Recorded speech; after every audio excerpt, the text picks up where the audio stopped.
Hey, welcome back, all you DPC rebels. I hope you guys had a great Christmas, great holidays. Um, I know it was great to have some time off and spend some time with the family. Hopefully, you guys have enjoyed that.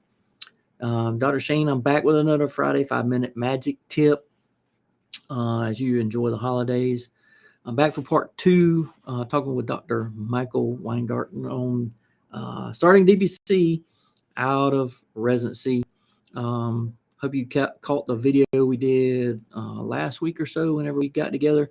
Today, I want to continue that chat with Dr. Mike about starting out of residency. So really wanted to share this with residents and students, med students who are considering primary care, family medicine. Even if you're thinking internal medicine or peds, you can do DPC. So just thinking about that. So we'll continue our conversation. Come on in, Dr. Mike. Let's get it going again today. So we're back for more. So we talked a little bit about doing DPC, how you learned about it last week. This week, I want to learn a little bit about where you are in your journey right now. So you're in the middle of your third year. So what's your journey? Where are you in your journey right now on starting your DPC next year? So still looking at buildings, locations. I'll be in the small town of Pendleton, but where specifically? Name is coming along well. Branding is coming along well. Good. Trying to bridge the waters of still doing, residency on the, full time, and then getting this all managed how I want it to be in 6 months or so. And you were telling me you have a side gig lined up already. You have like some moonlighting things you're going to be working on. Yeah, so I'll have to be working in an urgent care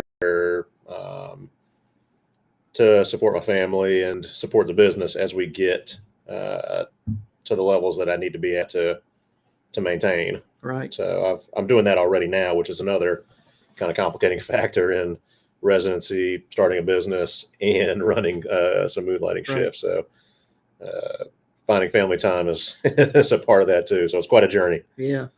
And then you tell us a little bit about your budgetary plans. I know you're going to do moonlighting. Mm-hmm. So budgetary wise, you're planning to sort of keep your budget like at a resident level while you try to get things started. Yeah, pretty much. At very least, what we're doing now with residency. So it won't be a big shift for my wife or kids to expectations will be limited for the first year or so. So that's But we've been doing it 3 years now, so it's not a.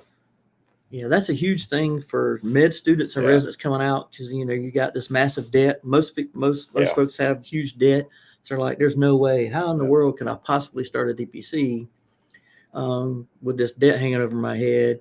I need to get out and make money right away."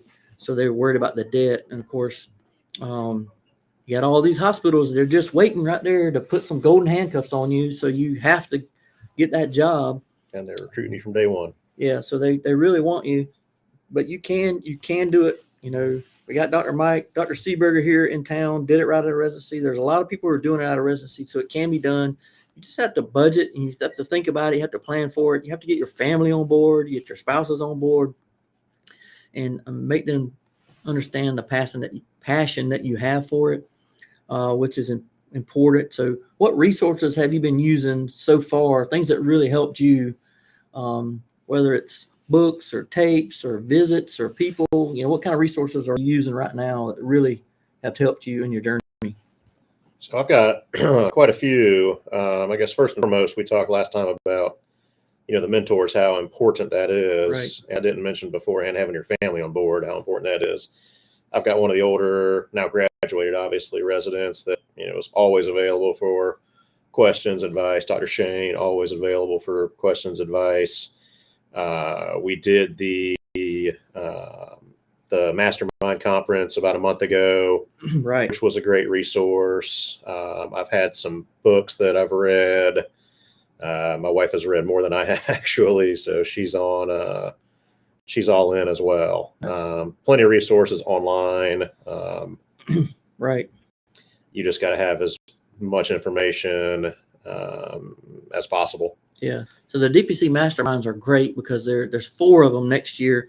So you might want to check the dpc.org website because there are 4 DPC masterminds, small groups, 20 people or so, lots of time to ask questions and get the answers that you need.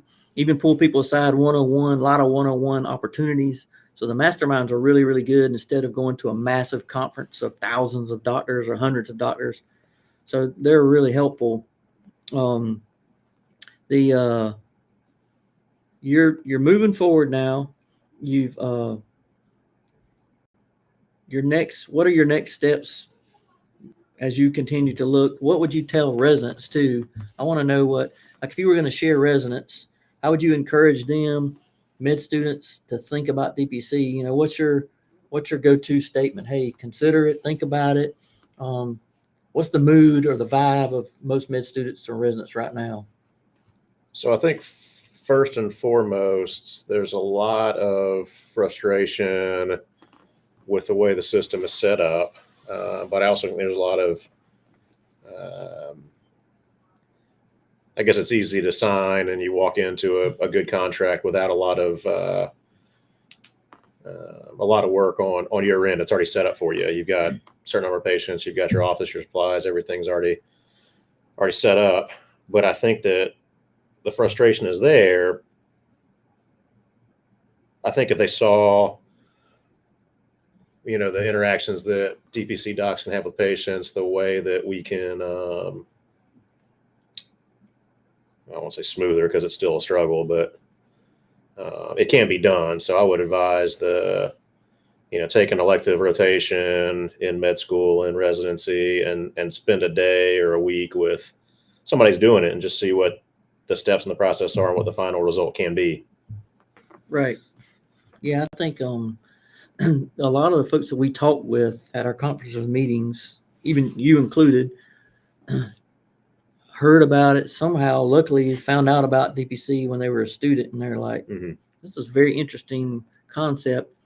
And I think it hits home to med students because it kind of, like, you had this great grand idea, like, hey, when I start med school, I'm gonna go out there and really help people, and it's going to provide a good living, but I'm going to really help people, make a difference in people's lives. And when you get in the system, you don't feel like you're doing that at all. Yeah. You're just a cog in a wheel, like you can't get things done. And DPC is a little bit of a hope, shining light on a hill that, like, I can spend an hour with somebody if I need to.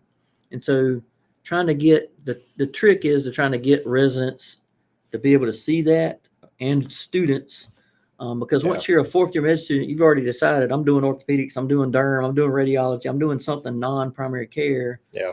And it's hard to go back.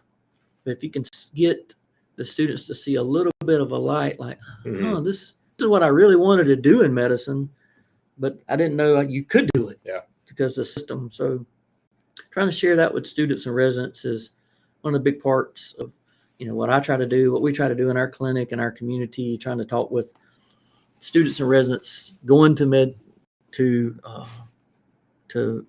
medical schools and going to residency programs and talking. So, share that with, pass it on down, pass it around down the line. If you're a DPC doc out there, try to share and spread the love. So hopefully this little chat with Dr. Mike's been a good talk for you guys to get you thinking about DPC. Find a mentor out there. Yeah. Search online, go to dpc.org, dpcalliance.org. There's they have a map there so you can see where other DPC doctors are. So you share with that. Thanks a lot for hanging out with me. Thanks for having me. Sharing some of your story and your journey. You guys have a great holiday weekend. New Year's is coming up, so you guys have a great, safe New Year's, and I'll be back with you sometime in January of 2024, I think. 2024, crazy. And so till then, you guys have a great